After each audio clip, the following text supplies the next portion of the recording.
Right, today I'm going to discuss a few things about the national dialogue process, which was moving very swiftly last month in February, now which is watered down, where talk in the country has been distracted and has gone towards other processes like the Congress and the MDC. Before I go further with this topic, I think Zimbabweans are very short-sighted, people who are easily taken away by current affairs or by current events, that they forget the main objective which is in the country, to bring the country together. So I'm going to explain a few things about why we think the national dialogue process is the priority issue in Zimbabwe, because all these other things which are happening, all those movements which are happening in the countries, they're just movements, but they don't translate to any progress, because it is warned that don't mistake any movement which is happening to progress. So I have to really, in this video, really explain why the national dialogue is important for Zimbabwe and why we should really work at moving towards the national dialogue process in the country. Since the year 2000, when the MDC made its entrance into the political space, the country has ever been divided, and politically our governance structures have not been coherent to accommodate an opposition party. And this can date back to prior periods where we had ZAPU being swallowed by ZANU, forming ZANU-PF, where the governance structures were then altered in the unity accord to accommodate this one party which had supreme control over all the governance issues in the country. So we really need to sit down right now and really see how we can accommodate other parties to be part of the governance structures. Yes, we have had 20 years where we have had the opposition party, but it has not been officially recognized in the governance structures, where it has been assigned governance responsibilities to areas where they have gained control in the parliamentary votes, in the urban councils votes. So these governance responsibilities have not been handed over to the opposition. Like, even if we look at the result which we currently had, the MDC controls over 80% of the urban councils, but the current governance structures do not allow them to assume responsibilities for these urban structures, because the previous governance structure was centered on one party system in terms of governance. So we really need to sit down right now and recognize this divide and really see that we assign responsibilities to the opposition which controls these urban centers, where they don't have to be interfered by executive power, where they don't have to be answerable to executive branches of the government through issues like we see right now of provincial governors which are appointed by the presidium, which can be of a different political party. So these are some of the issues we really need to sit down and really see. The other issue is the external divide in terms of the way we are presenting ourselves as a country to the world.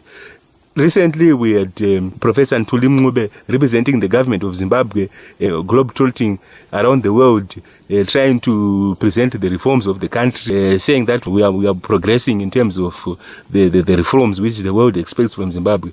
But in the same manner, we also have the opposition leader moving also around African countries with a different narrative, and the country needs to sit down and really start speaking from one corner, because this divided way in terms of presenting ourselves to the world will make it very difficult for anyone who wants to assist Zimbabwe in terms of financial assistance, in terms of technical support, in terms of its place in the African continent, in the world. So we really need to sit down and really start speaking from one calf, start speaking with one voice as a country, rather than having these mixed signals to the world. Now I'll look at some of the hindrances which have made this process not to commence in the right way, some of the preconditions which have been cited by other parties to this process.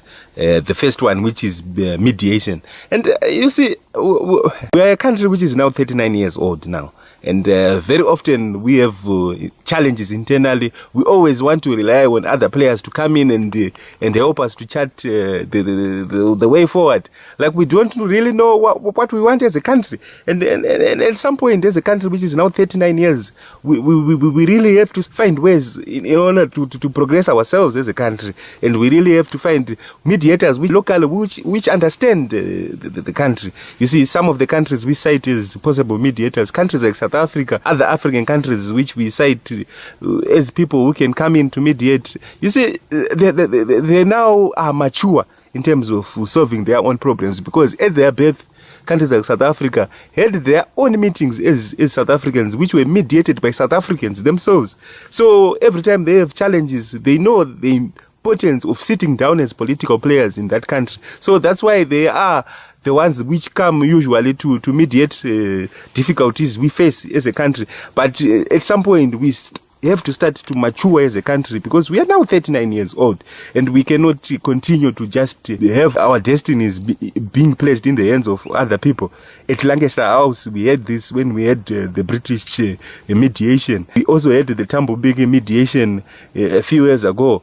But this is the problem, where we invite them, we pay them, but we continue to have problems because we are not really sitting down as a nation and really defining what we want as a nation. Because we need to really know what we want as a nation, rather than we want to import someone to make us talk. So do we think we are going to reach a stage where we are going to export anything if we really rely on imports to just make us talk? So I see it as a precondition, but which is quite silly for a nation like Zimbabwe. We have to really start defining our own destiny as a country, not to rely on foreign players to come in and always try to chart our own destiny.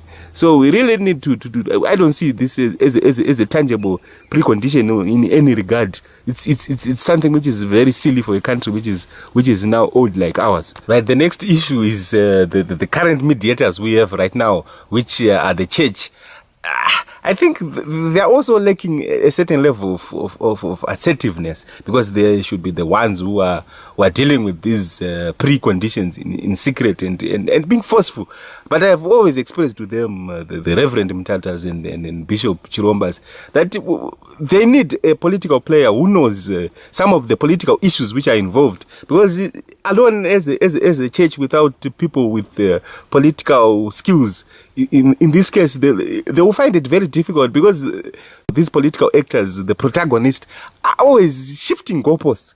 They're always complaining, and this comes from a nation which is a crybaby nation. And I have to use this term. Zimbabwe is a crybaby nation. It's a nation which always wants to rely on others to solve its issues. And at some stage we have to be mature in order to solve our own issues.